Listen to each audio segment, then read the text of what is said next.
This video mainly introduces how to modify the interface language. Click the correction menu and click Settings.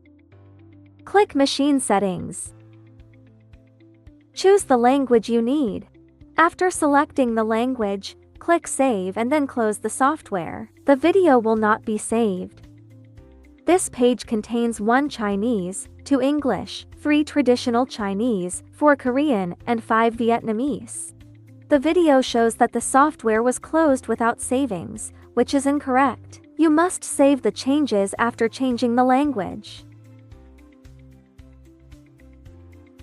It is still in Chinese because it has not been preserved. After logging in, click No to not return to the origin.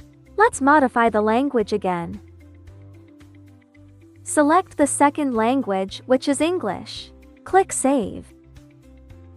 Then restart the software. Turn off the software.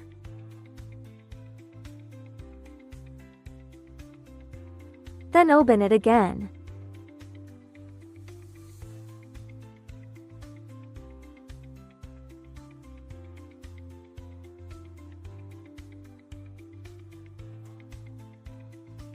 Now it's the English interface.